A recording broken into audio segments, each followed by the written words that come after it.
Hello, hello, hello, and welcome to our Birds of Essex July and the end of the spring, early summer, well, summer season, because we've got news that migrants are on the move today, as well as some news on Spoonbill, and we're also going to be talking about fieldcraft. But how you doing, Steve? Matt, good to have you with us again. Yeah, good to see you guys. Yeah, good to see you both. How you been? I've got a bit of a suntan, I think. Sorry, Matt. Yeah, you just haven't washed, Matt. It's not a suntan, Oh, mate. okay, yeah, sorry. Is that why it's there in the winter as well? Exactly. Yeah. Yeah. Oh, the weather's been good, isn't it? It's that time. This spring has been kind to us. Been hot, hot, hasn't it? Yeah, and rain tomorrow. So all change. All change. The only thing is that I find it goes a bit quieter, doesn't it? I mean, I've really noticed that this year. Yeah. Everything. Yeah, it does. It's really dropped off, hasn't it? Really, July and early August, quiet months, and then more to look forward to though later. So, yeah, the big news is that we're going to drop off as well, aren't we? Well, not literally, but not tonight, not till we finish, we hope. Although all of us are pretty crashed today, to be honest. So anything may happen tonight. Be prepared.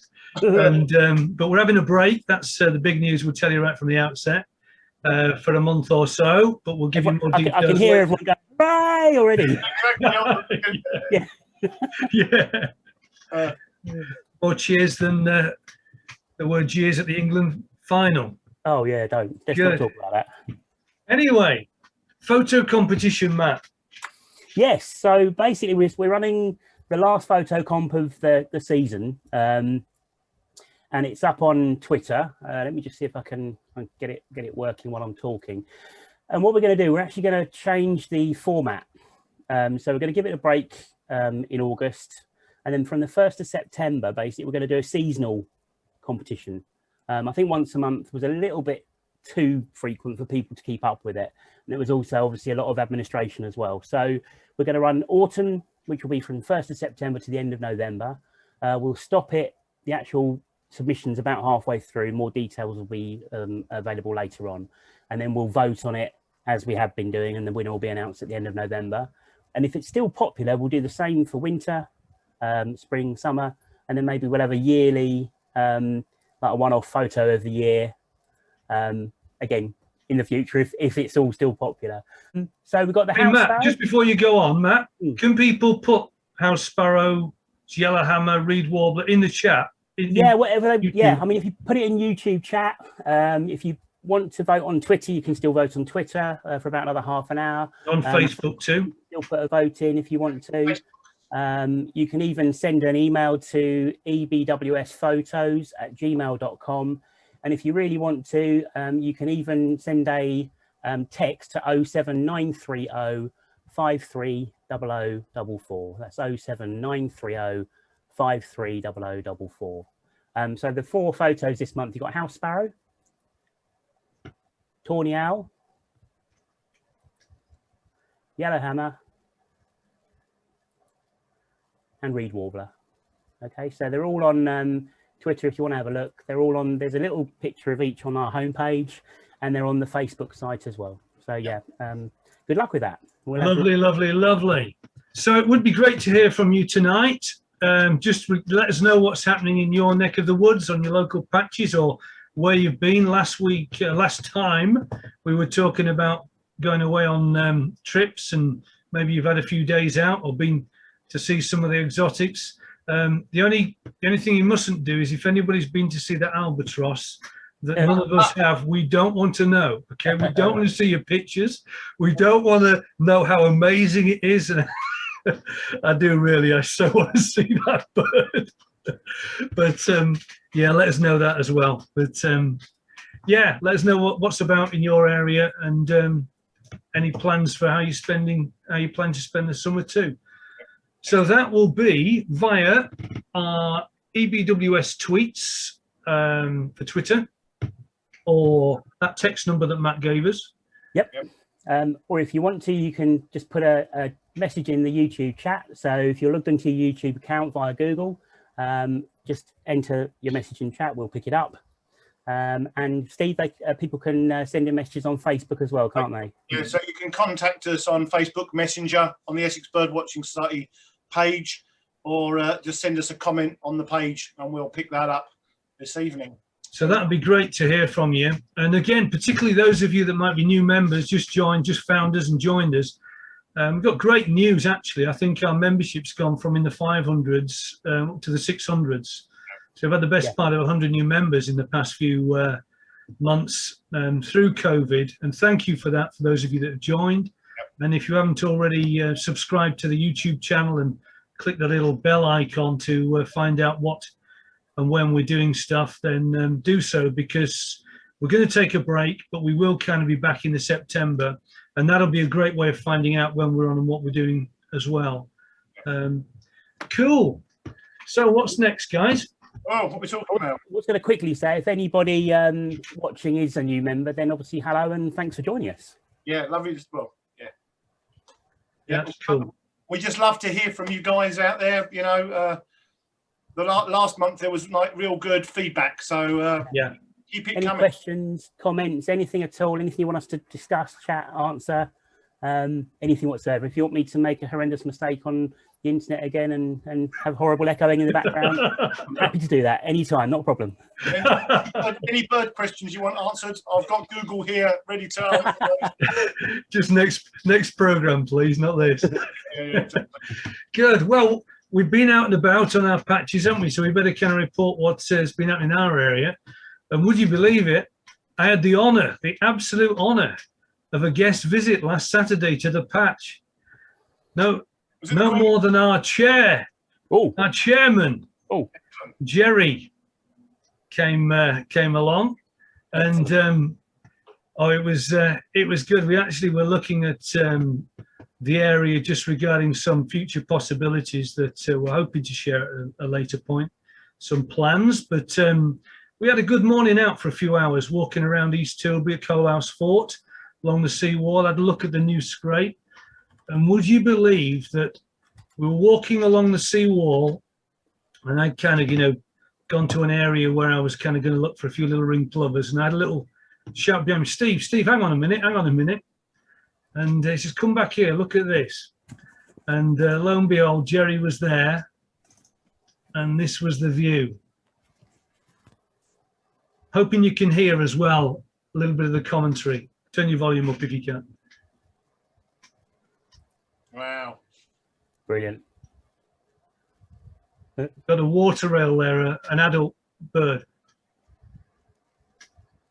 But then if you look to the right, youngster, juvenile bird. Superb.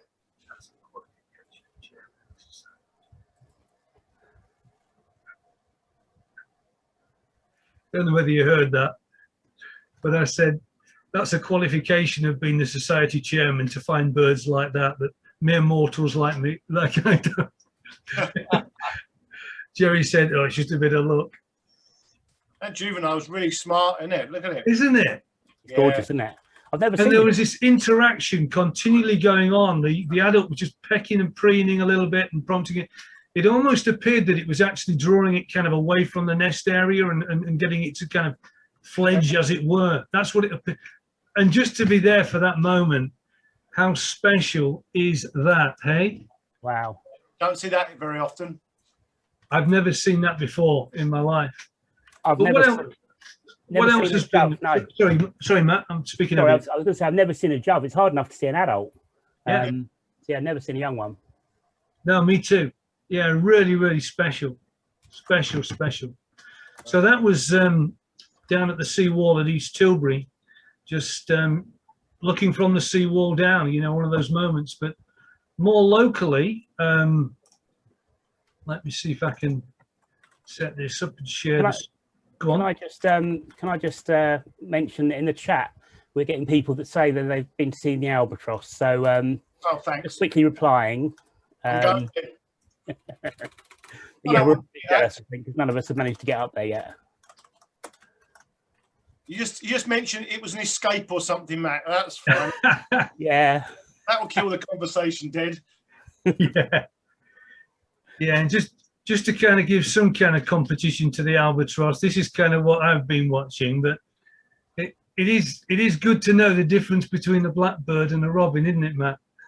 Oh, that's harsh. Yeah, thanks, mate. There's a blackbird and there's a robin. And I'm pulling Matt's leg because in the competition we actually had a picture of a robin, and was it a robin? It was a blackbird. And Matt, yeah, what it was, when I was sorting the photos, I was doing all some thumbnails on my computer screen, so they're all about this big. This is my excuse anyway. I'm going to stick. Yeah. So when it was shrunk to that sort of size, I glanced at it because I was renaming the files. And I just looked at it and thought Robin, so I just called it Robin. And then when I brought it out big, but by this point I'd sent them out to everyone to kind of narrow the choices down. And when I looked at it to make my choice, I realised I'd called the blackbird a robin, so I had to send another email apologising at what idiot I am. So I put that in specially, but you know, there is this thing, isn't it, kind of with birds, particularly juveniles. Obviously, scale, you're not going to mistake on scale a robin and a blackbird. No. But there is that kind of speckling. Among, you know, female blackbirds, adult females and the juveniles. And if you look around the beak area, then that's often the clue. You got this kind of yellowing here. Yeah, the gate on the bird, which often you find on the juveniles. But also of note, garden. What's that? You might start to see, what is this? This is, what do you think it is? That was hang on. blue without any feathers on his head. Blue tit, a balding blue tit. Oh, lovely. But this bird actually has been in our garden for, well, I'm suspecting it's the same bird. There is a blue tit that molts like this at the same time every year, almost to the date. And after breeding, birds do go into a molt. In my area down in South Essex, the robins have suddenly disappeared, and they do this because they molt after breeding and just kind of skulk away often. And this, I actually a couple of years ago sent this picture, or not this particular picture, this is this year, but a picture I took similar a couple of years ago to the BTO and said, what's going on? Is this bird diseased? And they said, no, it's just kind of gone into kind of a real immediate molt, lost the feathers from the head and the rest of the feathers going scraggy. And as I say, I think it's been around 2 or 3 years, because every year we see this balding, just one blue tit, which is of interest. So if you see anything like that, then it's kind of interesting. But other than that, in the garden, lots of young sparrows enjoying the sunshine, and always having to keep an eye up for the sparrowhawk above, who visited the garden yesterday but didn't get pictures of them. Oh, on my pond on the silkweed is azure, I think, isn't it? Do you know what is it? Yeah, that's blue. I'm no good on damsel flies. Can you identify it, guys? Yeah, azure blue. Yeah, it's azure blue. Excellent. Excellent. Yep. And then down at East Tilbury on the area of the scape, is that a decent size for you guys? Yeah. Might pan it up. What can you see here? We've got this juvenile black-headed gull down here. Again, so they fooled me for years. Black-headed gull, juveniles. When I find it, I should do it better than that. Let's do this. Here it is. Yep. Yeah. And they almost look like kind of, I don't know, almost ploverish in terms of rings and brownish and fawnish in size, particularly when they got the head under the wing like this. But whenever you're looking at wetland areas, can you see anything else? Anything worth taking a second look at in that photo? That's about towards the back here. You've got a little, what's the going that little dot up there? It's dark. Oh, okay. Oh, okay. Yeah. So if we zoom in here, we have a little wader here. Okay. And that wader this was on the 30th of June. Green sand? Either a very, very late dunlin. Yeah, again, does look like a sandling, doesn't it, or something like that, rather. But when Sandpiper, oh no, it's dunlin. It's a dunlin. When you see that black belly, yeah, for the small waders, it's horrible pictures at distance, but then you know it's a dunlin. God, it looked like a green sandpiper from behind there. It did, yeah, that's what I thought. Yeah. Long legged. Yeah. It's very erect, isn't it, in posture? But that was the 30th of June. That was the first one probably back, if not a late. There's another shot of the water rail. Nice. Oh, and there was marble whites everywhere, as you can see. Yeah. Yeah. I like that very arty slightly blurred shot. Very That's nice. the best picture I've got of a marble white, because I guarantee, well, maybe not, but if Matt has been out with his camera and he's been limited, then he'll have got a cracking picture or something. And then just this last weekend, a couple of Dunlin were back on the scrape on the edge of East Tilbury. So that was my shots, but I want to show you much better images than that from others in the area. Let's finish off on my still. While you're doing that, Steve, just quickly in the chat, with having various people say hello. We've got Ron, Richard, Les, Paul, Mel. So I have tried to reply to everyone. Hello to everyone. We're not really going to ignore people at Cine Albatross. We're just really very jealous. I'm guessing most of those have, and I don't blame them. Yeah, well, I mean, to be fair, I think it was because the Albatross was like, it arrived a few weeks back, didn't it? Then it went off, and people thought that was it for this year. But no, it's been there pretty much every day, I think. Yeah. Let me see if I can do that again. It didn't work that time. Yeah, got it. Yeah, this is a great white egret. This picture's taken by Paul Wood at Vange Marsh. This was on the 10th of the month. And there were actually 3 great white egrets there, and this spoonbill. Hey. It was distant. Asleep. And we've had quite a few spoonbills around the area. Ben Rumsby had a spoonbill from his back garden flying over with I think it was a little egret. Wow. That was, I think, last Friday, certainly late last week. And down at Rainham, I think they've had spoonbill. Yep. Spoonbills always got that very distinctive sort of neck out flight, haven't they? Neck out. It's very distinct, isn't it? Even the spoon on the end of the beak, it's very erect. We think this is a silver wash fritillary. If somebody can confirm that, then please do. It is. And this was in the Bicknicker area. Pete Warland, one of our local fobbing marsh birders, took that. Nice.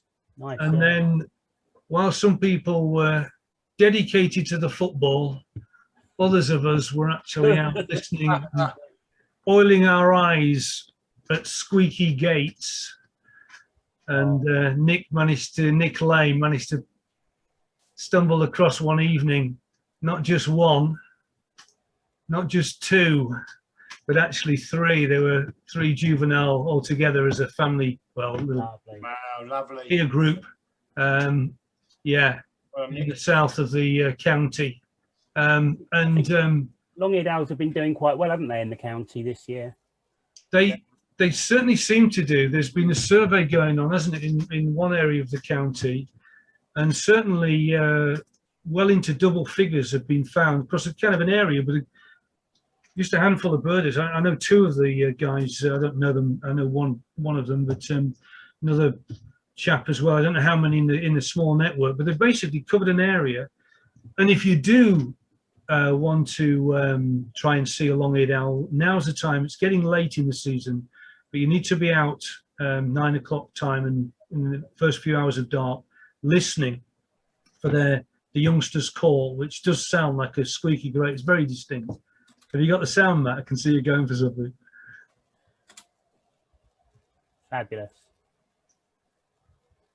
I'm waiting. Can't hear it. No, not quite. Don't worry. Yeah. Was that the squeaky gate sound? Yeah. Yeah. There it is. We had it then. That was me.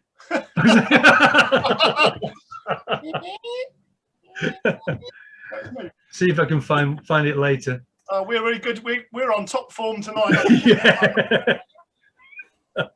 It's a good job we're taking a break. I think we'd have been sacked after this one. They can't sack us, mate. It's voluntary. Oh, yeah. Okay. Yeah. Cool. Good. Any more feedback? Any more comments that we ought to cover? And then we go into your patches on.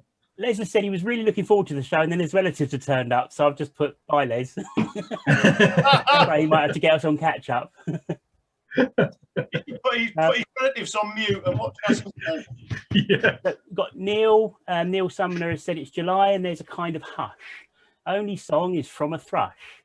Raptors, though, are still in sight. Yesterday, a hobby and 2 red kites. Very good. Brilliant. Very good. Yeah, like that. Well done, Neil. Like that. He's obviously been to the pub and had a few. I think if that's in the chat, it's not copyright, so I might be able to nick that actually. I was going to say that I could see that in kind of a page and a back image of that kind of in the editorial for the next bird report or something. Yeah. That's really good. Have you got any pics, Steve? No, I've got nothing on Facebook tonight, which is quite unusual, but it's fine with me. Okay. And what about stuff that you've seen the last month? Have you got any pictures? Sorry, I'm not with it at all tonight. Just rubbish, aren't we? Yeah. So the last month I've been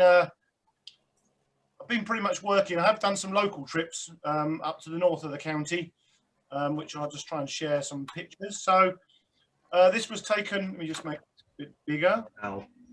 So a nice flock of pretty much breeding plumage black-tailed godwits. This was at Old Hall Marshes. Wonderful. What day was it this week? Tuesday. I went down because Sean Nixon had seen a Limosa race black-tailed godwit. So that's the continental race. We get Icelandica pretty much pretty much exclusively in Essex, and Limosa's very rare subspecies. And I went out to try and find that, but failed miserably. But I did manage to see these, which were quite nice. Steve, before you move on, Yep. tell us what you're looking for in the distance, because I don't know in terms of a Limosa. I need to look in the books and stuff. To be fair, I mean, they tend to be much longer bills. And also, a lot of these Limosa godwits have got colour rings on. Right. So I think that's how they're being identified. They're quite sort of subtle differences. I think they're a bit paler as well. I think they're not quite as sort of deeper chestnut, a browny colour. They're just slightly paler, I think. And again, if anybody out there, has got experience with them, put it in the chat, get some feedback to us and help each other out on that. Because, again, the other thing to be looking out for, I didn't mention, at 700 black-tailed godwits back on the River Thames between Coalhouse Fort and Tilbury on Saturday. And didn't get a chance to look for those leg rings, but please do. It'd be great to see, again, build up a kind of a picture across the country of different godwits in movement that we may be seeing in the Stour one month and then down the Thames the following month, and we start to communicate that. Yeah, definitely. Yeah, I mean, this flock here was put up by a male marsh harrier that flew over. So, I mean, there's one bird sort of middle, just around the top here that's That's paler. much paler, but I still couldn't really make it into a Limosa. So yeah, lots of godwits, lots of common terns, Nice. including lots of juveniles as well. So it looks like they've had a really good breeding season down at Old Hall, Excellent. surrounding areas. So nice adult here. Lots of oyster catchers. Not the best shot in the world, but there was a flock of about 90 odd together just on one of the scrapes. They've got to be one of the noisiest birds in the world, I think, haven't they? They have. I mean, these Distinctive. I managed to get really quite close to them, so that was really nice. And then I've been up at Rabness. I've done several walks at Rabness, and Rabness, if you've not seen a turtle dove this year, that's the place to go. Yeah. We had up to 7 birds. Wow. Lovely. A minimum of 7 different birds. Nice one in flight here, and one on a tree. And they've just been busy purring away, which is lovely to hear. It's just a brilliant sound, isn't it? It really is. Yeah, it really is beautiful. And of course, obviously the weather's been good as well, which helps. Yeah. So yeah, lots of turtle doves. Abberton, great white egret. As Steve said, they're just starting to reappear back in Essex now. So I think there's been 1 or 2 at Abberton, but this one was a bit distant on Tuesday morning. Okay. There's a really rubbish picture of a green sandpiper. Sandpiper, yeah. Again, this bird would have been up to Scandinavia, and now it's on its way back. Either Dunlin. Yeah, it could be a duck now. It hasn't got black belly. So either a failed breeder or a bird that's just left its young up there with the other parent. Wow. Again, green sand and common sandpiper, Steve. What are the things you're looking out for on those? Yeah, I mean, obviously you can see they're almost black and white. Yeah. In flight. I mean, common sandpiper is much paler on the wings. On the deck, it's a bit easier, isn't it? Because the common sandpiper's always got that white shoulder area in front of the wing. Absolutely, and there's and they've got a nice wing bar, common sandpipers. Yeah. Whereas green sandpiper doesn't. And the green in flight, they've got that really big white rump as well, I White think, rump. which makes them quite stand out, doesn't it?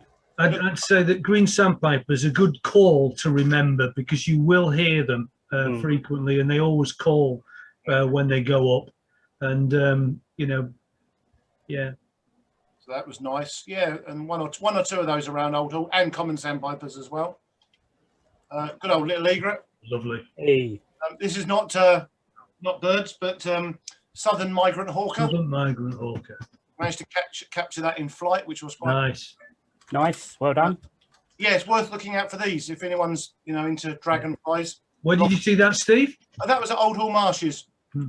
Just in The one. other place is Wat Tyler Country Park down here. Canby, the sites there. Yep, and we've got Friday Woods in Colchester. I think there's up to 30 odd the other week when I was there. Brilliant. So Right. not necessarily near water either. Woodlands are quite good at the moment. So yeah, that was that. Back to another turtle dove again, because you can never have enough turtle doves. Well, just like one. Yeah, I think, to be fair, I think you're probably upsetting Mel because he's just put in the chat that he hasn't seen a turtle dove yet this year. So No, me neither, Mel. In the south, they are very, very scarce. yeah, I think there's been a few. I mean, I've only had one at Ardley, sort of early season, whereas last year there were 3 regularly. So yeah, I've been to Rabness a couple of times.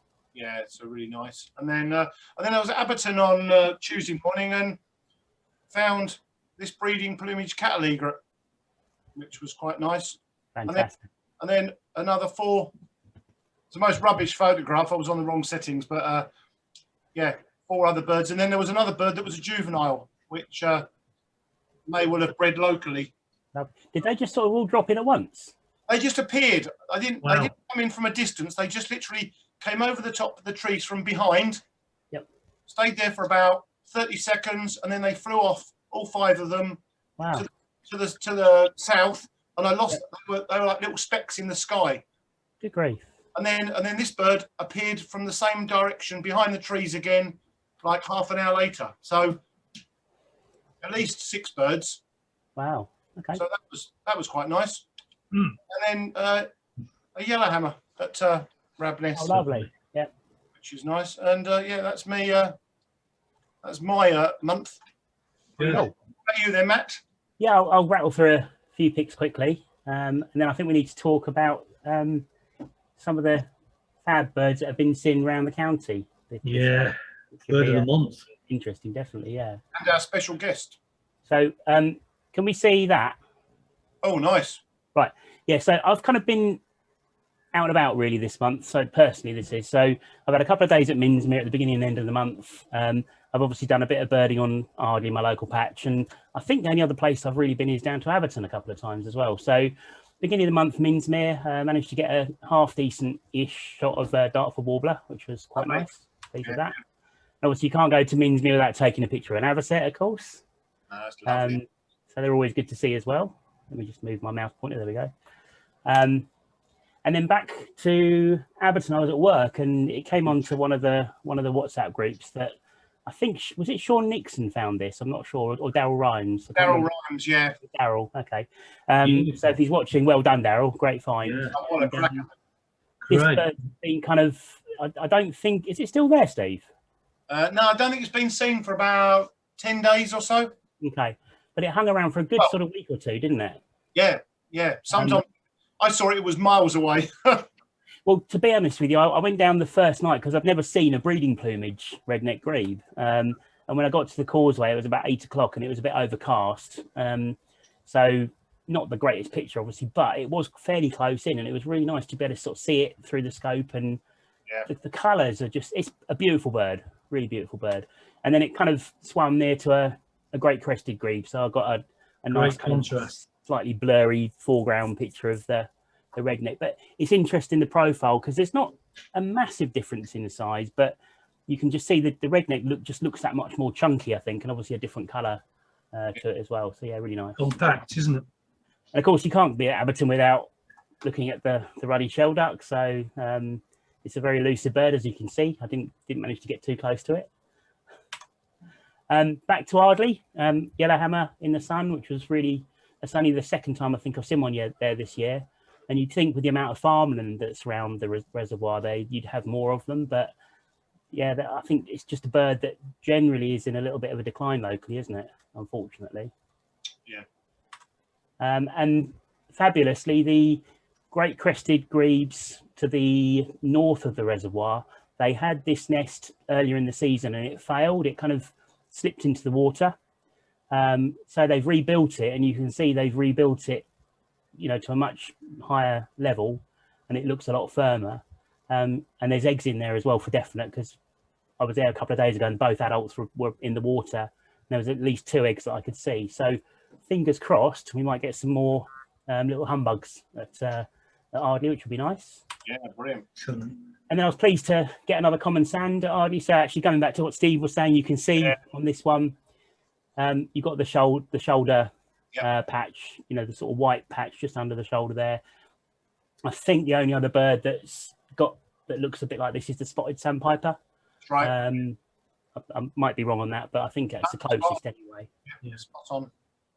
So yeah, that was nice to see. And this one I thought was quite good because it's got some sort of speckling underneath. Flecking, yeah. Yeah, I don't know if I've seen that before. Yeah. Then we went to Hickling. Now, Tina and I went up to Hickling. We'd actually been to Norwich for a different reason, and we had some lunch in Norwich. And I knew that there were 2 black-winged stilts that had been showing really nicely at Hickling, and I've only seen black-winged stilt once before. So I thought, while we're in Norwich, it would be a bit rude not to nip across and have a look. So we bombed over there, got out of the car, luckily saw the stilts very quickly. And then about 10 minutes after I took this picture, you can kind of sense that it's a bit grey. The heavens literally opened. My bag was soaked, my camera was soaked, everything was soaked through. But it was still worth it because we got to see the stilts. We'll come back to that later on. I put this one in Abberton. It just amazes me. The geese. I mean, this was a baking hot day, and obviously these geese thought the road was just the best place to sunbathe in the world. And you've got cars going past that, and they, you know, okay, they open their eye, but that's it. They don't move. So yeah, it's incredible, really. They're so used to cars going past, aren't they? That picture, Matt. Sorry. That picture of the geese. Yeah. Really nice shot of the different leg colours there. Look, pink legs and orange legs. Yeah. Oh yes, I had not. To be fair, I hadn't even noticed that. Oh, thank you. Yeah, you got the pink and orange because normally they're orange legs, aren't they? Yeah, real pinky one there. Yeah, one. Oh, nice one. Thanks, Steve. It's all about the conch, isn't it, with those geese? They don't be. Yeah. You know, pink foot. It's a pink-footed goose. Well, there is, but it's a grey lag with a great big carrot on its nose. Yeah. Grey heron just again fishing in their usual sort of spot at Abberton, just standing on the branch and looking for something or other, waiting to jump in the water. And then I found this is obviously a coot with a young coot, but I didn't know they had detachable heads. Yeah. So could be quite useful in some circumstances. So I don't know if you can put it on the other end and swim away more quickly. I'm not sure, but that was interesting. Probably like a slow worm. If they get attacked, they kind of leave their tail, throw another one, leave their heads behind. And then I was at Minsmere yesterday, so managed to get spotted red shank. Fairly close. This one's obviously coming out of breeding plumage. Just going into the slightly more plain and grayer looking winter plumage. There was a male stone chat. Stunning. On the dunes there. A juvenile as well, which is nice. They can be tricky, can't they?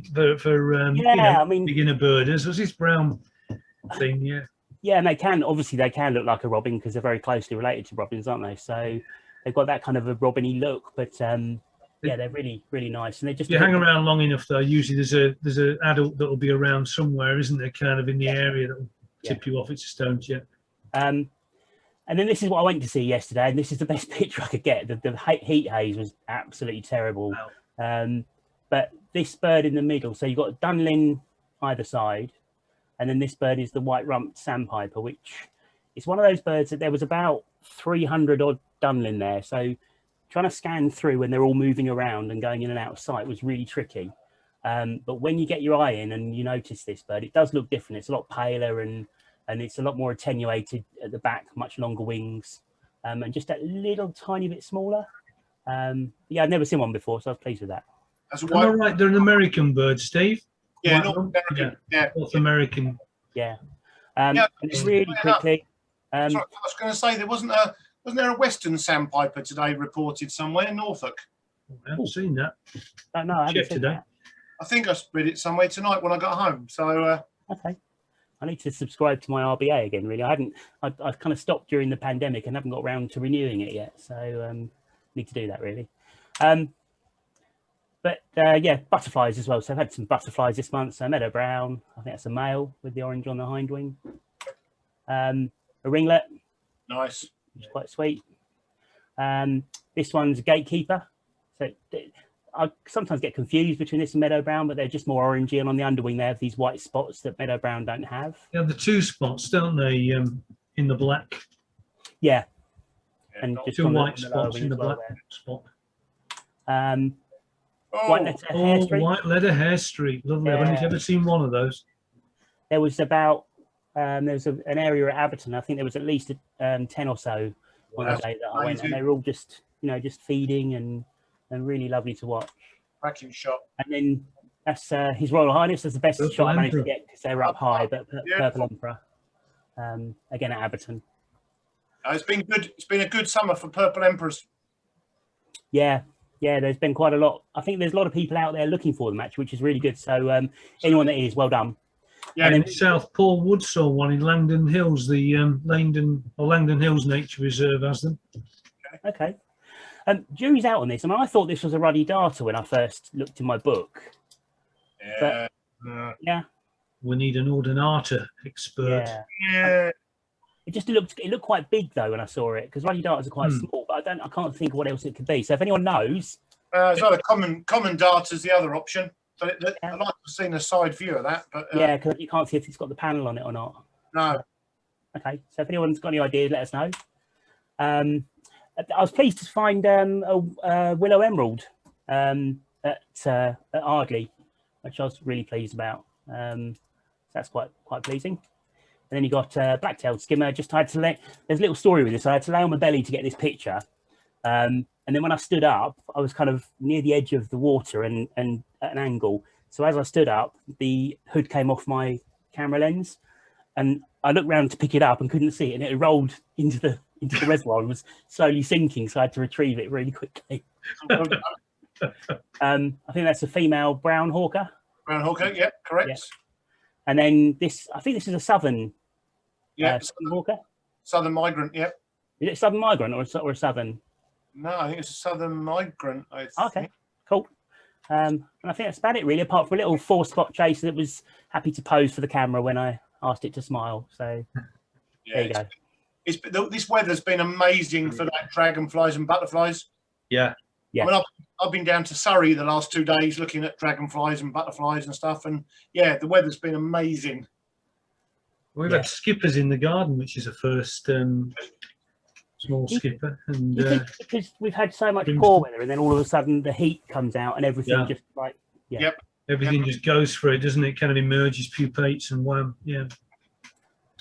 Cool. Well, we better backtrack because I forgot. I'd jumped a section. We have a special guest tonight.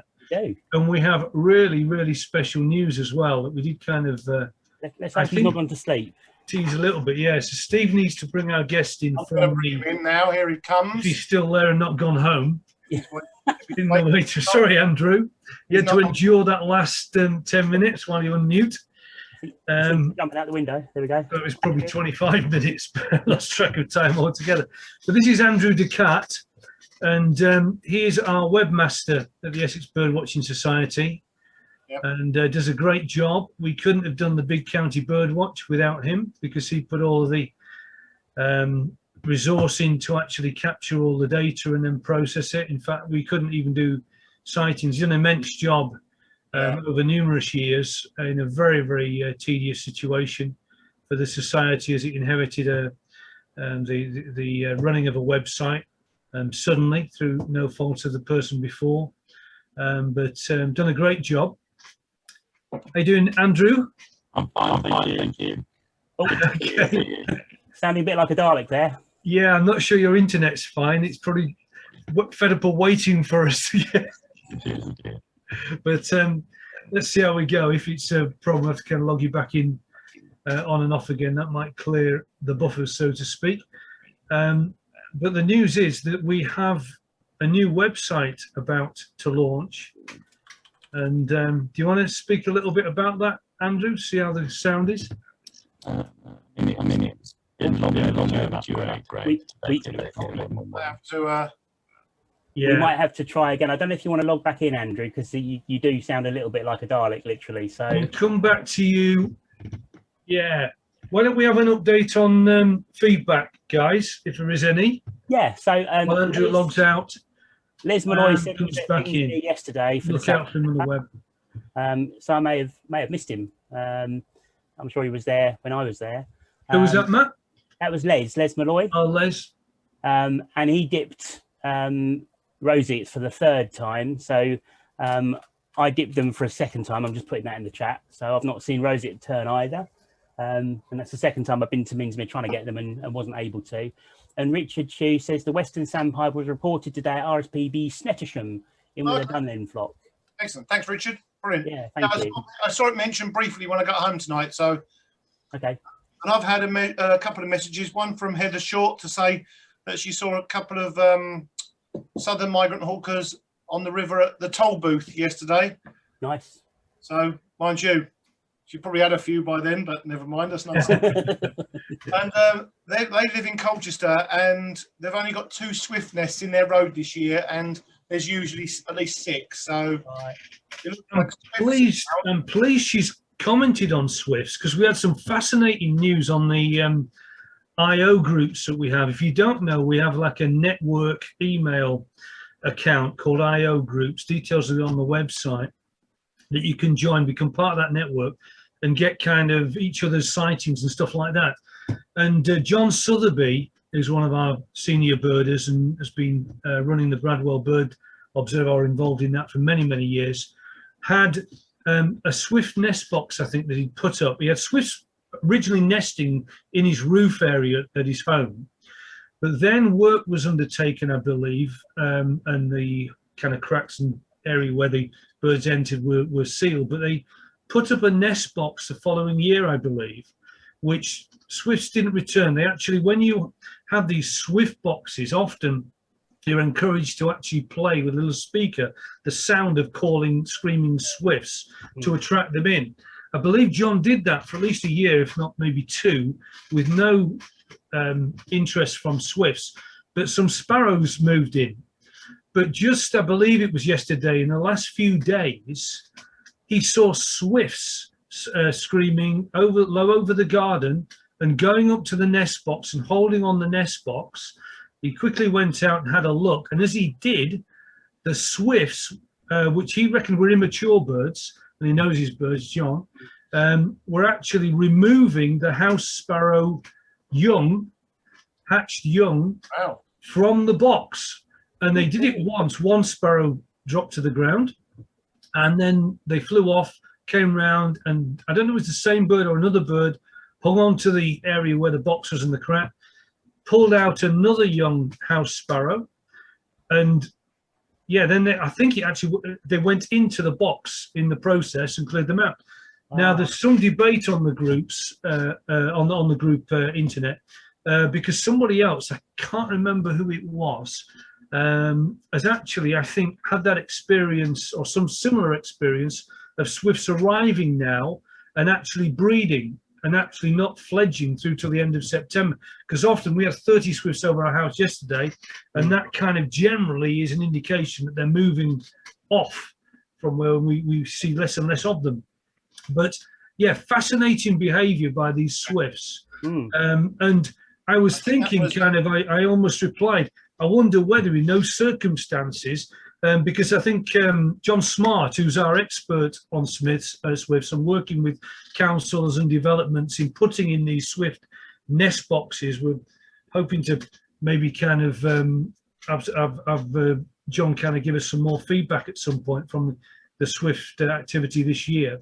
But he was saying that often the birds will actually come and bang on the boxes, and they think that is also to check whether anything literally actually physically hit the box, a box for swifts, to see if there's anything in it, possibly even to remove it. But I was thinking he also said that the noise of sparrows they think actually interest the swifts too, to actually come in, and this behaviour is not, you know, potentially unknown. I was wondering whether if you're kind of putting or thinking about putting swift boxes up, could potentially put a sparrow nesting box with a traditional round hole or something underneath, have the slatted hole for the swifts somewhere near, whether they would actually occupy the same kind of area, and the sparrows may actually draw, by the sound of them calling, may actually draw the swifts in, rather than having the speaker arrangement that you can't often do in all properties, and people sometimes maybe don't want to do. But fascinating stuff. Anyway, Andrew, how are you doing? Project, isn't it? All right, thank you. Are you sounding good now? Let's go. Good. Yeah. Sorry about that. I switched the light on. I don't know if that made a difference. It's my fault for having you. Put another 50p Right. in the meter. Yeah. Let me get this website up on my screen, and then you can tell us all about it, Andrew. This is amazing, by the way, folks. It is really, really good. You like this? Here we go. Share screen. Should be it. How's that? Okay. You seen that? Yeah. Good. So I guess one of the benefits of Steve not being able to do his trips in lockdown is he was able to spend a lot of time helping with Matt and Steve look at redesigning the website, which has been long overdue. I mean, at the moment you can see this website. This is dev.ebws.org.uk. So if anyone wants to have a preview of it, you can. This is what we're looking at. And I'm hoping to switch this over either this weekend or next weekend. And what we've tried to do is to make it's a compromise between trying to promote the society in the best possible way to non-members, but also making the information relevant and accessible to members. So on the front page, we've got all the main activities of the Birdwatching Society promoted here. As you scroll down, you can see that the indoor meetings, field trips, you can find out about latest sightings, how to become a member, and so on. And these links will just take you to various things. The next section here is really just any news items and talks and so on. There's a section there on how to record your sightings, where to go, bird watching, and so on and so forth. Some lovely artwork there from Richard Allen. It makes it look really good. And then we've got the Essex birding, the latest news, the bird report. Again, these links are all off the menu, but everything's here on the front page, so it makes it very easy to access. And finally, you've got the various YouTube channels, which you can actually click and play in place, or you can expand it. So that's effectively the main page.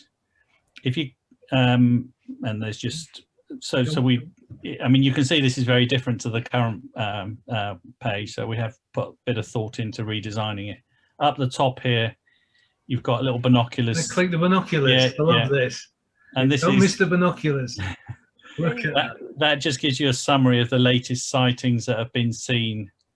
You know, just the highlights really. I mean, this is a bit out of date because I haven't copied the data over from the main website, but it will be kept up to date, obviously. So you can pull that out. Then you've got this little news item. So along here, you'll just see a ticking a bar of all the latest things that are happening. And then I guess It's a recording.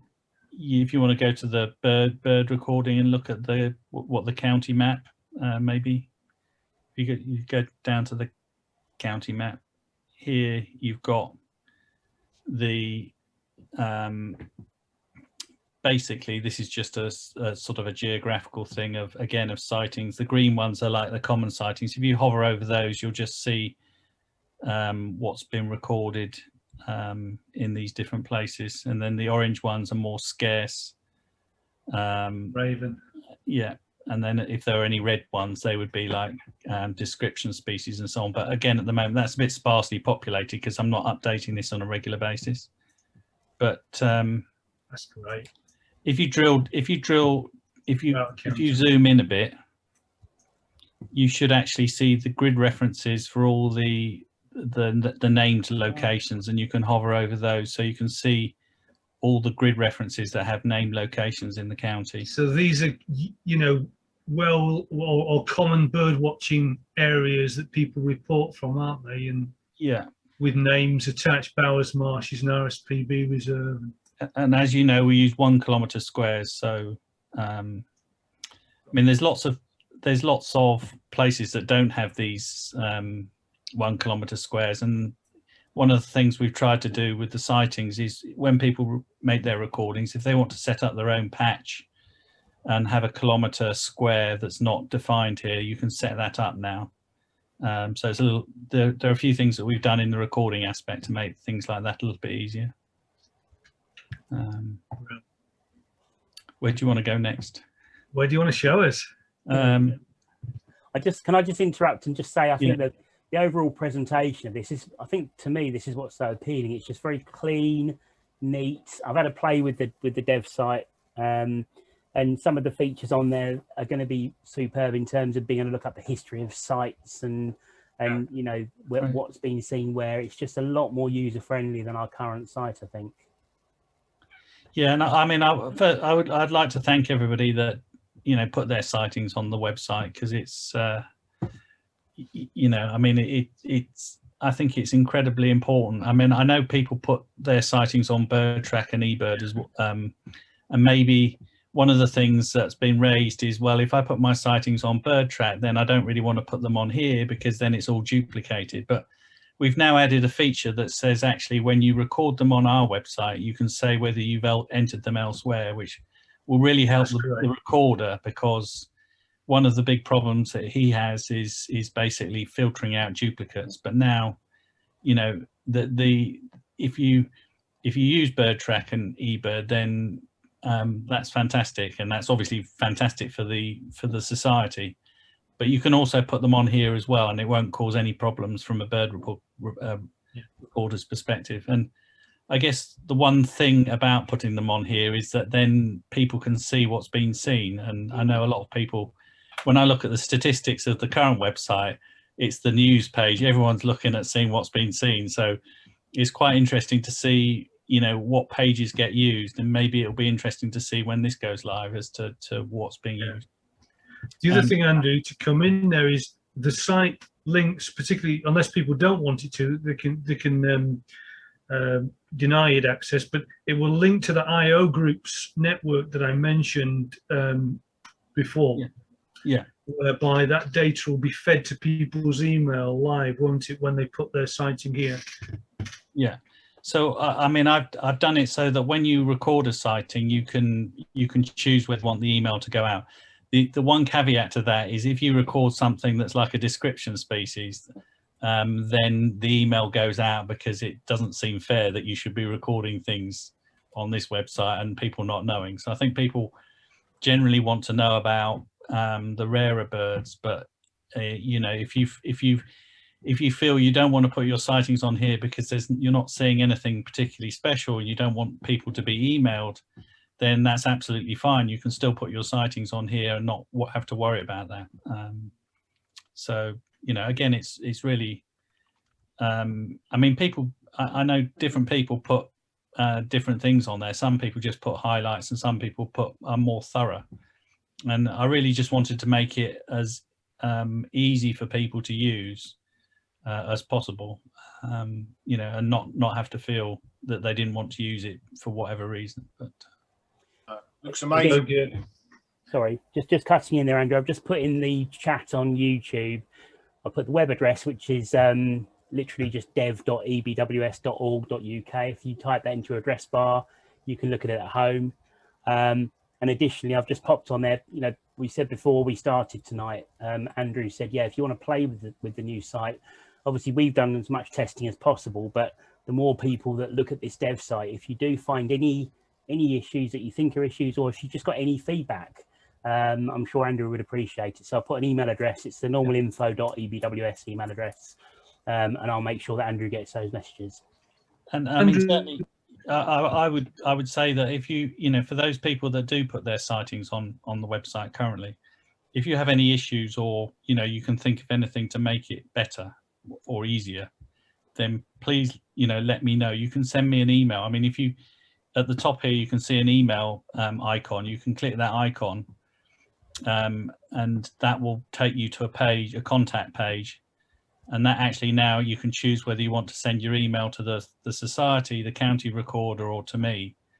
And you can just put, whatever comments, if you think that, there's you'd like a report, or, any enhancements, whatever, I can't promise I'll do them, but I will certainly take them seriously and try and help. Just before you go, now, on the old website, there are those that are already subscribed, so to speak. You don't pay for subscription, it's free, but you just kind of register an email as loads of sites. People know the arrangement on that. What do people do on the new site? How do they, and again, if anybody hasn't actually entered anything and never registered with the website, what do they do? How do they do that? I mean, first of all, they won't have to do anything. They will just, this is what the website will look. They'll wake up one morning, they'll see it look like this, and then they'll have to log in through the login button, but their password will be the same. Everything will be exactly the same. All their sightings will be there. It's just going to be a completely different new look and feel.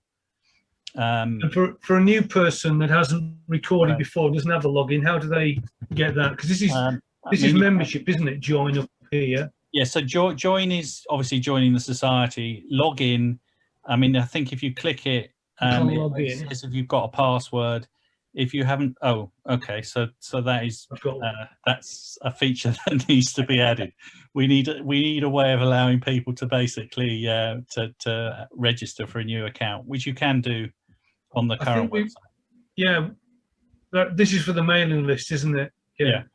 So I mean, the benefit of having a login really is on this website is really purely just for adding sightings. There's no, at the moment, there's no hidden, like member functionality on the website that you can't see from the public. So really, the login is just needed to be able to record sightings on here. And then the other thing is, if people want to look at bird reports or journals, they're available here to actually, the ones that are digitized, you can actually look at online. Yeah, so if you go to publications, some of the back issues of the Essex birding journal, if you go to downloadable PDFs at the bottom, well, you've got all the journals there, but not all of these you can download, but some of the earlier versions, I think. Most recent ones you can, can't you? Yeah. And there's the content. Yeah. If you go down a row, Steve, is it down? Actually, am I on the wrong one of the older ones? Yeah, because I think kind of the society just working out how to do this, whether we ought to charge for the current ones, because people get that as part of their membership, don't they? And whether the older ones we kind of have free, but I think that was kind of at the bottom. Right at the bottom, Steve. Downloadable. Go back to the menu item at the bottom. Public. I've got downloadable. Yeah, sorry, I missed it again. My fault. Oh, it's my moment. Yeah, it's one way the menu change, so you hover. There it is. So there's the PDFs. You can download the whole thing, even the latest ones. So get them while you can. There's the bonus for watching tonight, for enduring this. You get an opportunity of getting your free downloads before the committee put a price on them. Excellent. Have to pay Andrew's commission. No, again, Andrew does this for free. None of us are. We're all volunteers, and so absolutely brilliant. Great job, Andrew. Looking forward to seeing it live. Yeah, mega. Yeah. Just very quickly while you're still here, Andrew, has some feedback. So Mo Jackson said it looks great, Andrew. Many thanks. Ron Colson said, excellent new updated website. Look forward to using it. Well done. Les has said, excellent. And Richard Chu says, totally agree. Looks excellent. Well done to all involved in its development. So, I mean, it's been 99.9% Andrew's baby, this, and it is absolutely superb. And just on a personal level, I wanted to thank him for doing it because it's mega. Yeah, thanks, Andrew. Great work. I want to get over the line, and again, if there's any teething issues when it does go live, then just please bear with me. Yeah. You'll be in the Canary Islands with your phone off. Anyway, But thanks very again, much. and I think, you know, if you're out there and you do this kind of work and enjoy it as well, then connect with Andrew, because, you know, we're an open society, and looking for more people to get involved, that just makes us stronger and gives us more cover. So don't feel, you know, I know in the past sometimes it's difficult to kind of break into things, but again, one of the beauties of what we're doing now, kind of communicating more and building more of a kind of a group entity and mindset around the programs and things, then yeah, you know, kind of let us know and connect with the people that are the key to that particular area and see how you can help out. Brill. Yep. Great. Well, we'll say thanks, Andrew. Thanks for coming in, showing your face. Yeah. See you another time. Thanks for that, mate. Great job. Catch you up later. Great. Okay, Matt. Yeah, we've got some exciting news. I'm just going to stop my YouTube stream this time because I think, although I had it on mute last time, I think that was the problem because I went into my browser to share the pictures. I think that's why the sound came onto the screen. So what we've got is the final result of the photo competition. So I'm going to try and share the screen again here. Did you check Facebook, Matt, by the way? I have, yes. Yeah, well Facebook votes that have just come in. So well done, everyone. Good. Where are we? Here we go. So in fourth place, we had this little chappy, Yellowhammer. Oh, well done, Steve. Lovely pit. The colours are really fourth. Gorgeous on that one. In equal second place, we had Tawny Owl and House Sparrow, which means in first place, and this is from John W via Twitter. I'm not sure what John W's surname is. It might be W, I don't know. But in first place, we've got the Reed Warbler, and it's a lovely picture of Reed Warbler. Fantastic. Amazing. And it's beautifully sharp, and you've got that little glint in the eye of the bird, which is always quite difficult to capture, especially on a small bird. So that's a lovely picture, John. Well done. We'll contact you via Twitter. And if we can get your address, you can email it to us if it's easier to do so, and we'll send you a certificate out in the post over the next week or so. Well done. Fantastic. Well done, John. Thanks again. Just I really want to say, just thanks to everybody that's taken part the last 3 months. We've enjoyed doing it. We've had some really, really good pictures. We hope you've all enjoyed getting involved. It's been a bit of fun, and let's do it again in the autumn. Absolutely. Yeah. Been cracking it. Yeah, the quality has been superb. Really good.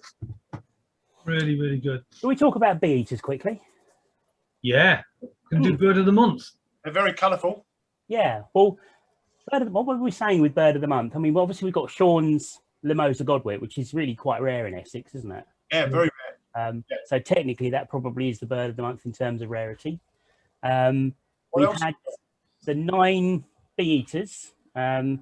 That came 9 bee eaters, not 1. Limosa, 9. Yeah, I think this is the same little flock. They were in Yarmouth for a while, and I think they headed north in Norfolk, and then they turned back round, and they kind of came all the way down the coast. I think they were seen at Southwold, and I'm not sure if they were seen at Minsmere. I think Langard may have had them over. Certainly the Nays did, and then from the Nays they went to Holland, and then from Holland they ended up at Colne Point. And Chris Balchin, who's a frequent birder out at Colne Point, he sent us in a little clip. Now I'm going to try and play this. Hopefully you guys will be able to hear it. Fingers crossed. So if you bear with me just a second. There's quite a bit of wind noise on this as well. Yeah. So if you're worried about your speakers, adjust them accordingly. Yeah, what we've got here, I've tried to make the first part of the recording audible because you can just hear a couple of bee eater calls. but there is a bit of wind noise, as Steve said, so you might want to adjust your volume. I'll play it a couple of times. So we've got a few seconds of wind, then you just hear a couple of little bee-eater calls, and then you hopefully will hear Chris's reaction to hearing those bee-eaters. So here we go. Oh, just gone through. Oh, superb, superb. Oh, excellent, excellent. So if we do it once so more, good. just after the wind drops, you just hear the two little bee-eater noises, hopefully. Oh, There. gone through. And that relief. Oh, superb, superb. Brilliant. That is That is really so, isn't it? When you've seen the report, when you've seen the report of the coming and you get on that hill or that location waiting, Oh. is it? And you're thinking, oh no, oh, no, and then suddenly. I'm not going to lie. I think if I'd have seen them, the broadcast wouldn't have been broadcastable. Yeah. I'd have to play some music over the top or something. Steve could have got his guitar out again, maybe. excellent. Oh dear. Oh, funny. Brilliant. And obviously we've got some other fab news this month. So some people may know, some people may not know. The Society have kind of tried to suppress this. We're going to come on to that in a minute.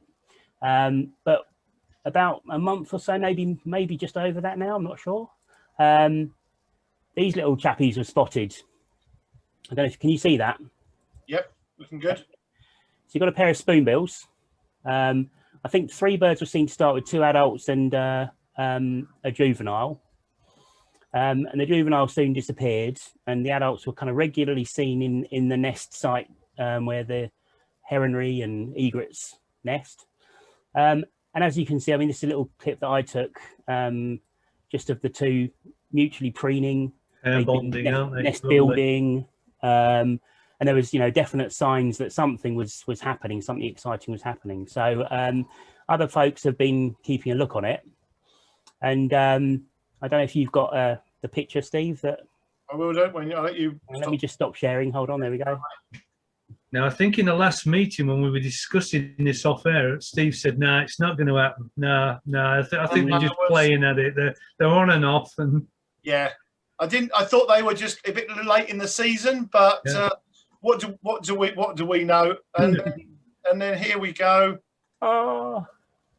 Oh wow! Get up and you can just see in the bottom. Yellow beaks. And they've got 2 chicks. Brilliant! Absolutely fabulous stuff. Fantastic. I want to know, can we call them teaspoons if they're baby spoonbills? Absolutely. Absolutely. Of course they're teaspoons. I mean, come on, what else are they? Yeah, I mean, so they were hatched. Well, we're not sure quite when they hatched, but they were young were first seen on I think it was the 9th of July. So what's that? A few weeks now, and you can see. Well, you can see from the picture there, they're growing really rapidly. Yeah. Can you zoom in a little bit more on the nesting? Let me just undo that a bit. What am I doing? As you zoom in, There's usually a little. Yeah, there you go. There you go. And then just drag it across. Drag it up. Oh yeah, that's better. Oh yeah, yellow beak. Yeah. So I've never seen a juvenile. And they've been standing up and flapping their wings. So, I reckon in a few weeks' time, they'll be out fledged. So, have they got teeny tiny little spoons on the end of their beaks? They have, yeah. Yeah, they are. I mean, these spoons. If you haven't seen these, please go and see them. They're viewable on the Layer Breton Causeway at Abberton, in where the heronry, in the sort of northwest corner of on the reservoir. But yeah, and just be careful where you park because it's quite a busy, fast road. Yeah. So and they're viewable from the corner on the road. So yeah, please just be aware when you do that. And so, yeah. And you'll see them with binoculars, won't you? But telescope will be slightly, quite a bit better. But you will see them with the binoculars, won't you? Yeah, absolutely, Steve. Yeah, and then I'm just gonna, and then sometimes the birds come in. This was one of the birds carrying a stick. Just a few shots. So odd, doesn't it? Yeah, absolutely. And then Herons nesting in trees. And then when they go off and feed, they often fly right past. So if you're a photographer, Wow. good chance of Look at the beautiful red eye on that bird there. It's beautiful. yeah, that lovely yellow throat patch. So Yeah. Wow. so yeah, That is wonderful. Wonderful news. Fantastic. Aren't these the first confirmed breeding spoonbills in Essex? yeah, absolutely, yeah, and hopefully the first of many. Is what we like. Yeah. Yeah, That'd be really nice. Like absolutely. What, so what a yeah, great way to finish the summer. Brilliant. absolutely. Brilliant. I've just had a little bit of news just while we're talking about things that are happening. If you're a member of the society, the new Essex Birding magazine has just gone to print today. Ooh. So hopefully that'll be with members in the next couple of weeks. And I've just had a message from the membership secretary, Pete Dwyer, said if anyone's moved or changed address in the last few months, please let him know. There's no. So you receive your up-to-date copy, and it goes to the right place. Cool. I don't know whether we mentioned wind chat, did we, earlier? No, we didn't. No. Just looking, there's a report, Stephen Entwistle, wind chat today at Mersey Island. So migrants are moving small and waders and spoonbills. Yeah, I think that we've had the first sort of that's first of a kind of a movement when the wind chat starts to feel like proper migration when you get the wind chat moving. I think there's been some movement of a handful of Brent geese reported, and I think Paul Brayshaw's had turn movement off the coast and lots of other things. Hirondines are starting to move south as well, I think, slowly, the swifts and so on. So there's definitely some movement, isn't there? Absolutely. And we had a message on Facebook from oh my crikey. Hold on, I just got to log in just to the brain's gone. Adrian Watts in Whittam said that this is back to swifts, to say that he had 50 over the garden this week, and he sent a photograph of pretty much 50, or no, there's probably about 30 odd birds there, all in one tight flock, all wheeling around. So wow, that is really, really good stuff. Yeah. If you've got good hearing, then you actually can hear them more often than, because they're right up there, but you'll hear them in feeding groups. They do this screaming sound. That's how I picked them up locally. Just something on breeding birds, because somebody asked the question about, when is it right to report, and is it right to report breeding birds? Historically, there's been a problem with people stealing eggs. It was obviously, when I grew up as a kid, people just did it. They kept them in matchbox. I was never really that way inclined collecting stuff, but people did. And some people still are determined to do it, even though birds are much scarcer than they are and need to be protected, and we need to stop that. And it's now illegal to actually disturb a nesting bird, and so we need to be careful and certainly not get involved in that kind of behavior. And because of that, and because some people seem to be determined to continue this, even going to prison, coming out, getting caught again, repeating the cycle, generally it's not advisable to report nesting birds in the public domain. Some birds, for evident reasons, we saw those pictures of those long-eared owl, young long-eared owls. I was amazed. I was representing the society with Peter Dwyer at a county event, and they had a birds of prey charity there, and I was chatting to them. They had a long-eared owl actually on the glove, and I said, how what actually happens in terms of how do you actually kind of breed these? They said, well, we have to kind of breed them within captivity, and he said they're incredibly expensive. I said, how much? He said this particular bird would be well over £1,750 for a long-eared owl. So you can imagine the temptation, for anyone, if that bird is there in a tree as a branchling, or even, well, more so probably than the egg, when he's speculating, but that's a lot of money and a lot of risk just in that regard. But places like where the spoonbills are, Abberton, it's a lot more watch. You guys, know that area, and also there's water between places and fences and stuff. So reports there may be, and again on RSPB reserves and things like that, within reason. But it's kind of common sense. What would you say? Yeah, I think it's kind of common sense. I think if a site is, watched or wardened, then hopefully the birds will be safe enough. But it also depends on the species as well. As if it's a rare breeding species or a scarce species, things like the little ring plovers and obviously spoonbills, cattle egrets. Maybe if there's a gargany breeding somewhere, those kind of things probably should be suppressed until the young have hatched and are doing well, I think. But it's tricky, and obviously everyone wants to share nature with everyone else. But unfortunately, as you say, there are a few people out there that don't want to do the right thing. So we all have to just use common sense and be aware of it, and maybe tell your very close friends that you trust. But as Steve said, maybe don't put it out in the public domain. I think. Absolutely, yeah, I agree with you. I think the other thing to remember there is, even later on, again, I told you those long-eared owls are going to be, we're in South Essex. I'm not going to tell you what any nearer location than that.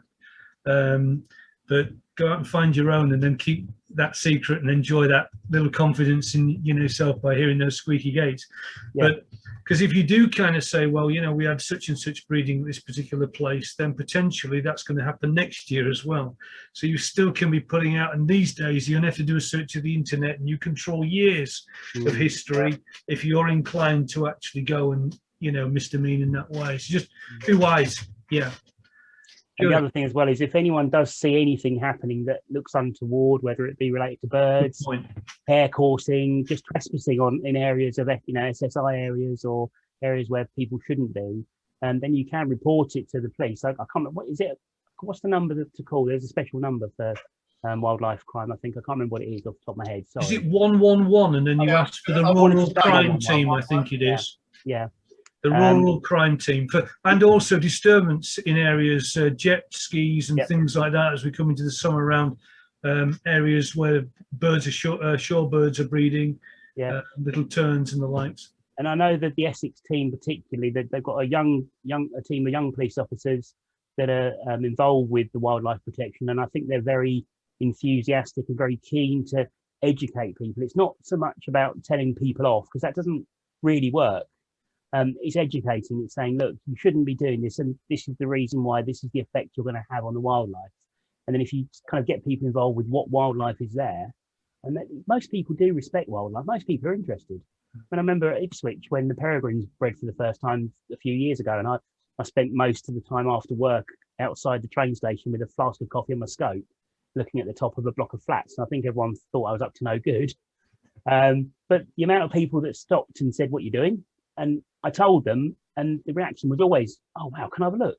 Yeah. And people are genuinely interested. So I think a lot of the time people are walking their dogs or using their jet skis or doing whatever they're doing, and they probably don't even realise the effect they're having on the wildlife. So education is so important. Good point, Matt. Just check the one of the PC Jed Raven, who's a really great guy. On his Twitter page, it says, "Please report any hair coursing, wildlife, rural or heritage crime to Essex Police. If it's happening in front of your eyes, 999 is the number. Right. And otherwise, if you're suspicious of anything, 101. 101. 101, not 111. Non-urgent 101. calls, 10101. So, and they say the heritage, the wildlife and team are really great bunch. So. Doing a really vital job. Yeah, absolutely. Yeah. Mo said the young were wing flapping today at young Spoonbills. I'm assuming she means. I don't know if it means any other young. I don't know, but that's going to be amazing to see them fly, to see them fledge. Yeah. Oh, brilliant! So good. Well, we were asked to talk about fieldcraft, weren't we? Yeah. So who was that? And we had an email from Mick Woodruff. So hi, Mick, if you're watching.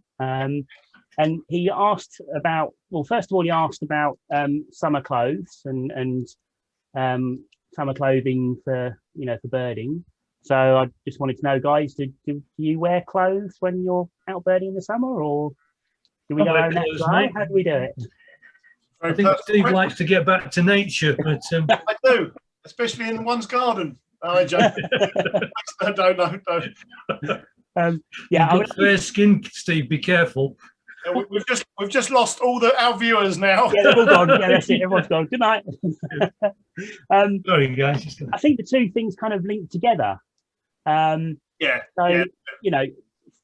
what you wear is kind of part of fieldcraft, really, because although some people say that our shape is the thing that puts people off. What is he doing? What's he doing? Oh my God. Some people say that the shape of a human silhouette is the thing that puts the birds off the most. I think if you're wearing really brightly coloured clothes, it must make you stand out more from a green background. So, you know, most birders will obviously wear green or khaki or brown, sort of natural colours. Obviously summertime, yeah, I mean, we'll wear shorts and t-shirt, I'm assuming. But if you really want to go mad, you can do what Steve's doing in the background, and you can probably wear that, in fact. I can't see him now. Oh, no, there he is. Sorry, okay. That's pretty good, actually. In fact, I know what he's doing. So I think the idea with this is... about overkill. Ed Keeble, I did a bit of webs counting with Ed on the north side of the Stour. I know it's in Suffolk, sorry, I can't help that. And I noticed that on the north side of the river, where we were, the birds were a lot more likely to be a bit flighty, especially when we came up onto the sea wall. Whereas the south side of the river, and along the walls at Manningtree and Mistley, anyone that's birded along there is probably aware that the birds come in pretty close, especially when the tide's coming up. The wading birds, you know, can quite often be really quite close to where you're standing. So I mentioned this to Ed, and he has a theory, and I think it's probably a good one, that with all the buildings and trees and things going on in the background at Mistley, the birds maybe don't notice us standing out so much. Whereas a person stood on their own on a sea wall is very much a silhouette. So I imagine that Steve's just put that up to maybe outline this. Oh my goodness! Do you know what, Matt? Where's he gone? We had a blackbird in our back garden just then, and he just flushed it. Can you see me? Oh my! Can you see me? Has anyone ever read that book, Stig of the Dump? Exactly. Yeah. That's unbelievable. Oh my God! I don't know. You know, I don't know what to say. I don't know what to say. He's like, what are you doing, guys? He's like Andy McNabb of Tilbury.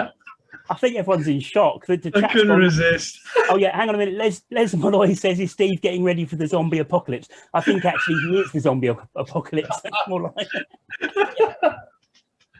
Yeah. Do you actually use that? Have you used that kit? I have actually. Yeah. Does it work? Does it make a difference? If you I had a long-eared owl land on my head. Not. Okay. No, we did have. I found a long-eared owl nest a few years ago, and so we went in. My wife wanted to watch them, and just kind of put that up. It was a spot out the way, and I did. Yeah, it meant that the adults, when they were coming in, you know, kind of just came in naturally, and so I've used it for that. I've used it in the garden as well. Yeah. For photography. I'm not, you know, mad keen. I'd love that kingfisher moment, you know. You remember Bill Oddie in that old the birding program, where he sits there all made up with straw and whatever, you know, and then the kingfisher comes in. Yeah. But no, it's a great point. What you were saying. I did a lot of fishing in years ago, and loved fishing rivers, and the whole field craft is so important, even down to the weight that you put your feet down. Along riverbanks can spook fish, and so I got really into that, and so I've converted a lot of that into my birding. And so what Matt said there about silhouettes, if you're on a sea wall, again, it depends where you are. If you're going around Minsmere, the birds are used to the people, and there's that control zone between where the paths are, and you don't have to worry. But if you're more in a environment, either an environment where people don't generally go, public footpaths, or, you know, where there's a lot of footfall, a lot of traffic, but not in a reserve area, then you have to get in there early, first light, really, to see the best stuff. But use on a sea wall, if there's a hawthorn bush, stand in front of it or behind it. In front of it is as good as behind it, because you break your silhouette. Yeah, absolutely. Well said. Yeah. Have you talked about, because I couldn't hear what you were saying when I was doing all that, the time it takes for the particular zone that you're in to naturalize as well? Yeah, no, you're absolutely right. Yeah, you have to sort of give it quite a long time, don't you? You know. Yeah. To let the birds get used to you, at least half an hour sometimes. Yeah.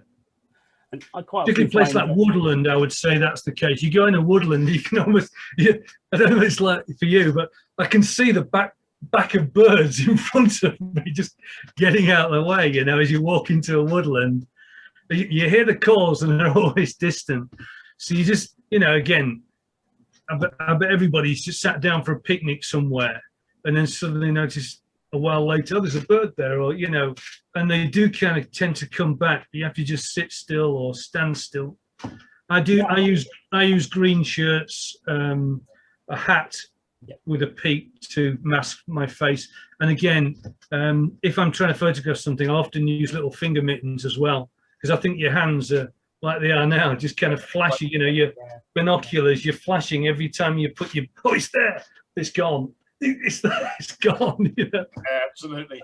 I mean, the technique, if you can call it a technique, I'm kind of normally fairly slow, to be fair. You know, walk slowly, spend quite a long time standing and waiting, because my thought is that if you stand and wait, the bird is more likely to come to you than you're going to be able to see it if you go chasing it. Obviously, as Steve said, if you're at Minsme, you can happily walk around and nothing moves. Yeah. But if you're on your local patch, I think just a slow, steady walk and keep your eyes open and stop regularly and give things time to come to you. I've watched Daryl Style at the Naze on several occasions when I've been there in the distance, and you can hardly see him. He's sort of by a hedge or behind a bush and just waiting, or if he is moving, he's going so slowly, but he finds loads of different birds, and I think most of it is just down to patience, really, being quiet and being patient, and hopefully you'll see things. It does pay off in the end, you know, and rather, if you do see something and go towards it, don't go directly towards it, zigzag, or like you say, as Maxim said, you know, look down, just, you know, don't look directly at the bird, you know, just like calm, you know. They can tell they're being looked at, can't they, birds? Definitely. Oh yeah, 100%. yeah, definitely. 100%. Yeah. So no, really. We've got some messages. Oh crikey! Mo Jackson says she's very scared now, spelt with a Z for zombie. Scared. Richard said it's a good job we're not having to pay for this entertainment. Thanks for it. So I replied saying he'll pay for it in his dreams tonight. Nightmares. It's not on the license fee, or they'll be wanting their money back. and Ron said the camo's really good, or has Steve left? Excellent. I want to know. I don't know if you heard me, but I want to know if that thing on your head was that actually the little the long-eared owl's nest that you found. Yeah. Well, they're all coming in tonight. Good. You can actually get a suit like that, you know, a ghillie suit they call it. The whole thing's made like that. You zip it up round you, and it's kind of SAS stuff lying in the field, and people don't see it. It looks like something out of Doctor Who. Yeah. It's all right until it snows. It was Mick that asked the question about fieldcraft and clothing, and Mick said a white hat is the worst type of camouflage, especially if you're not stationary. And yeah, you know, I think anything that's really bright yellow and white and so on, birds will. What do you think about colours, guys? In terms of, say, I generally stick with green, but does it really matter? And what do you think? What colours? Somebody said reds, you know, not a kind of a alarm colour for birds and in nature, and don't wear that. But what do you think? Yeah, I mean, some of those sort of reds, pinks, purples are not great, I don't think. But then, you know, I know somebody that is another guide, and they swear by wearing bright colours, especially abroad, that it brings the birds in. So, you know, maybe there is an argument for not wearing. That's quite interesting, actually, because I had to do a quick cycle around the patch because I didn't have time to walk it the other day, and I put my high-vis yellow cycle things. I have to ride down the road where the lorries are and stuff. And I'm riding along, and suddenly I hear these cuts, yellow wagtails, and I'm being chased by yellow wagtails down. There you go. Yeah. No, actually, they were flying above me. They weren't quite chasing me, but I'm not sure whether that was the high-vis yellow jacket I had on or not. Les has said sitting still and watching is the best bit of fieldcraft. Get accustomed to your surroundings, and then you notice the tiny movements. And yeah, I mean, that's on a similar tangent. I think getting used to your patch is also part of fieldcraft. And if you learn your patch and where to go and what you're likely to see and when and so on, that is going to increase your success as well. And it's all part of fieldcraft, isn't it? You know, I think there's that moment. Sorry, Matt. Slowly, not quickly. It's just silly things like that. Yeah. I think there's that moment of encounter where sometimes you stumble. You know, I had this with a whimbrel little earlier in the year. I'm walking along C1, I come around a corner, and suddenly there's a whimbrel about 20 feet away. And just to be calm and stop, no longer make eye contact. So I'm kind of looking away and just seeing out the eye, because literally it was, I'm there and it's there and we're face to face, you know, and it's just stopped. And it's, is it going to fly? Is it not? And then after a little while, a minute or two, it just relaxed a little bit, and then it went on feeding. And then I could just slightly turn, even get my camera out and get a decent shot of it. But it is just allowing the subject to get into that comfort zone. And again, and this is worth saying as well, particularly, I know photographers get a bad press on this, but sometimes the you know, to get that shot is just beyond really kind of what's right for the bird or the animal, I think, and to chase stuff around. And if the bird or the subject's doing an alarm call or showing alarm behavior continually, it's not ready. It's not right. You need to back off. Yeah. You know, and if you're between its young and the adult, then get out of there. You know, move away. If you're between its prey, you know, owls, short-eared owls, there were some issues, I know, up the Lee Valley this year, where they had a number of short-eared owls hunting one particular place, to the point where the people stopped telling people where it was, because people with their cameras and the birds are flying past. What you don't realize is that bird's there to catch voles, and it needs nothing really to interfere with that, whether it's clicking cameras or people in the place. You know, it's not that you're scaring the bird, but if you're scaring the vole, you're starving the bird. Sorry, I'm not laughing at you. You are. Vince Briggs has just put in a chat. I have Vince Briggs. I have ginger hair. Should I wear a hat? Look, nothing wrong with ginger hair, right? Are you talking about birding or just generally wearing a hat? do you know what, Matt? Pete Dwyer's message, and he said grey hair is no good these days. I'm getting a few of them. Yeah. Yeah, me too. Definitely got ginger hair. I definitely recommend use sunscreen. I think just natural colours, and Richard said that as well. Richard Chu said stick to natural colours, greens and browns. I don't think you can go wrong with that, really. The other thing as well, you were saying about you know, stopping and waiting and letting the area acclimatise to you. I had a client at work, and quite often I'll mention birds while I'm talking to people at work, as you do. And this particular lady, she, I think she lived on a farm, or she certainly lived near farm fields. And she said there was a very regular barn owl. So what she did over a period of several weeks, she went out to watch it at the same time every night.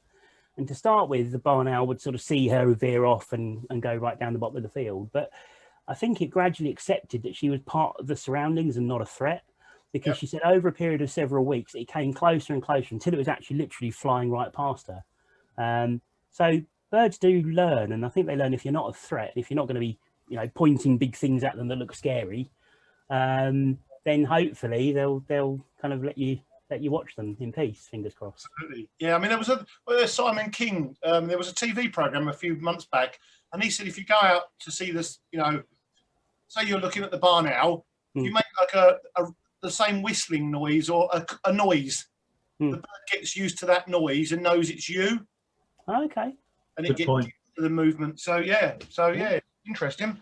That's good. Yeah. Heather Short's just messaged and said she thought my hair was strawberry blonde. So I like that. That's good. Excellent. Right, what are we up to? Next? We've done the photo comp, haven't we? Yeah. Yeah, I think we're kind of getting near the end. We've had feedback throughout, haven't we? I don't know. Yeah, feedback really. Get your feedback in, because any more messages? We're winding up shortly, but thanks for watching and enduring. Hope it's been somewhat entertaining and also informative. Yeah. Heather Short. She's the only one that's commented on Facebook tonight. So thanks for that, Heather. Well done, Heather. It's been a great show tonight. Don't stay away too long. Oh, okay. Thank you. Well, thank you. She says 4 months in brackets. I don't know. No. Yeah, I mean, well, when are we coming back? That's the next thing to talk about, really, isn't it? Yeah, kind of. Well, we are planning to have the big county bird watch out with the end of September. I did jot the dates down, and they are the 24th to the 27th of September, over that weekend, Friday through Monday. To try and see as many birds as we can see around the county collectively and individually, if you like that kind of competition, whether your own garden or wider afield. We're hoping we can continue to travel and go this year. Last year was very different to the first year we ran it in 2019, where we had walks going on all over. We can't really kind of call it in terms of what we can organise at this point, can we, guys? So unfortunately, no. The COVID situation, obviously things have relaxed, but things aren't great still out there. So we're just going to play it by ear, really, at the moment. So play it by ear, but we will be probably kind of September time getting news out in terms of what it's going to look like. And we plan to be on air every night over that weekend, where we actually began last year. That will be our anniversary, won't it? It will be our yearly anniversary, How much? My crikey, that year's flown by. Where did that go? What a crazy year. In fact, actually, there was we had to leave it so late, last minute last year, to make any arrangements because of the COVID situation. Literally, I think we had an executive meeting in September maybe, and we'd kind of planned it for one of the first weeks in October, and we said, if we are going to do anything, how are we going to get word out?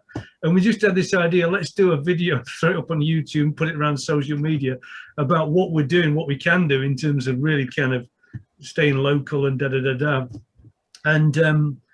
and that would be our anniversary, kind of whenever that was. But we really kind of then did the live programs, didn't we, of the Big County Birdwatch? So we are going to be doing that, and then I think we're planning to continue through the season from there and maintain this presence on the talks, the virtual talks that we've been doing.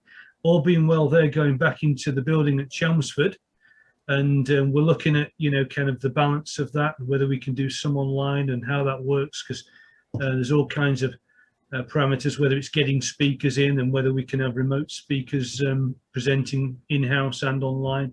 So we've got to work all that through, but dates are set for September on that. And the next talk will actually be the AGM as well, won't it? Yeah. Which, do we have the date for that? Is that the Friday the 3rd? Yeah.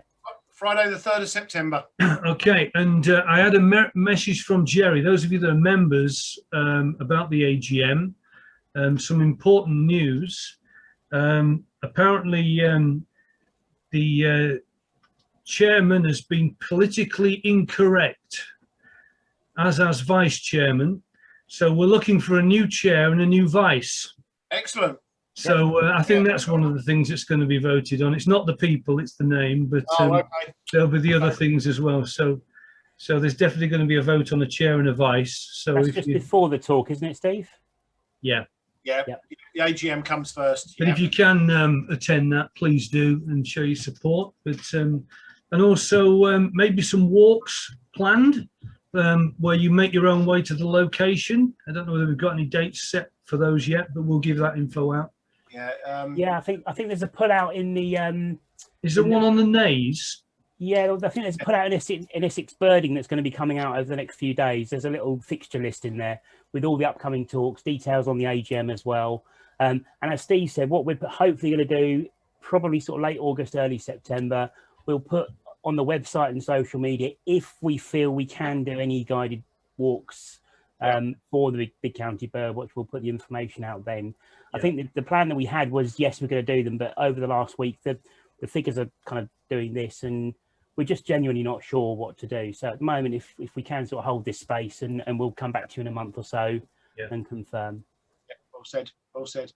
Yeah, no, good point, Matt. Yeah, good. So that's excellent. But the other thing we were going to kind of share, I saw, Matt, on your schedule you put together tonight, was our favourite moments. Yeah. Looking back. I don't know what to say, really. Well, I think you and Camo about 10 minutes ago was one of mine. Not just because I couldn't see you clearly. I think the guitar solo was definitely a highlight. Steve on mute, that was good. Yeah. But for me, I think the highlight has just been the whole thing, really, from getting it off the ground to start with, and the amount of involvement that we've had through people that have been kind enough to watch us babbling on for 2 hours every month. It's been So brilliant. all the questions and people that we bumped into that have had nice things to say, all the pictures and things that people have shared with us as well, people taking part in the photo comp. So just everyone's involvement. It's just been a really nice thing to do.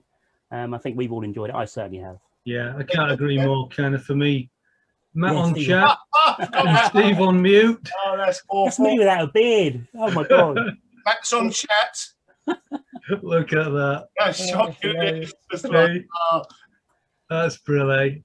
do you know what really Yeah, was just from doing it Wind with you Cab guys, and also you're dead right.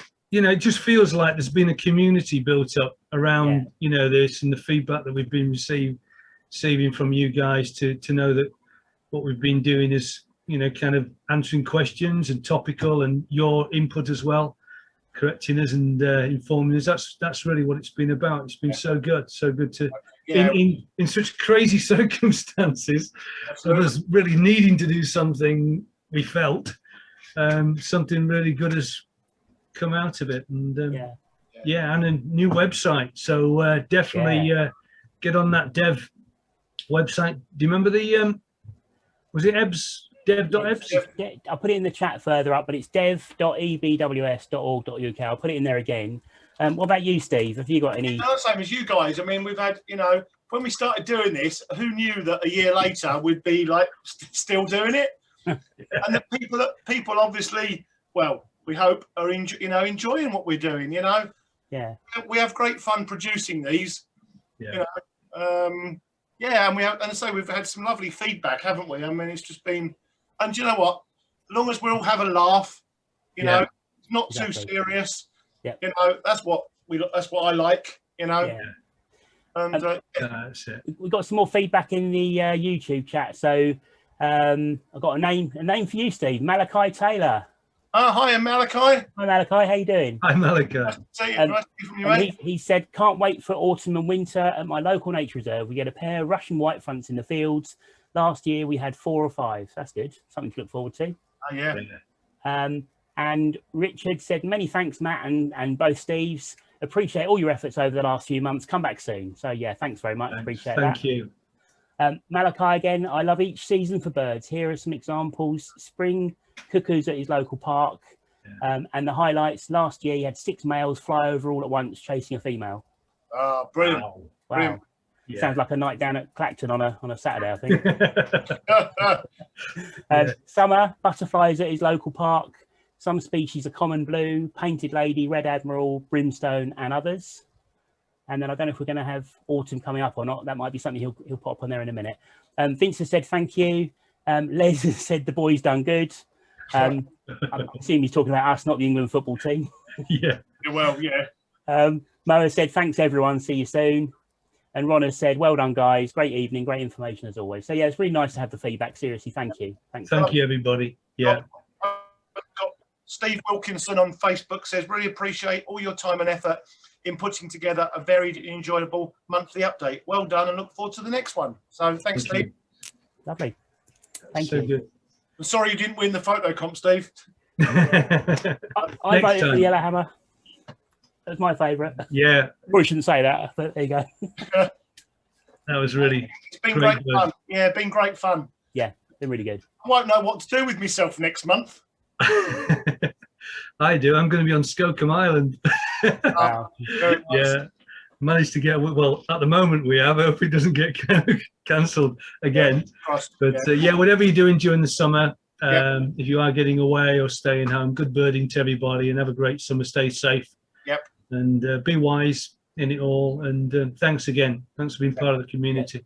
We've got one final message. Ollie has said, love watching these. Don't be gone too long. So, yeah, we're going to be back into September for the Big County Birdwatch. And just really quickly. Didn't he say don't go on too long? No, don't be gone too long. He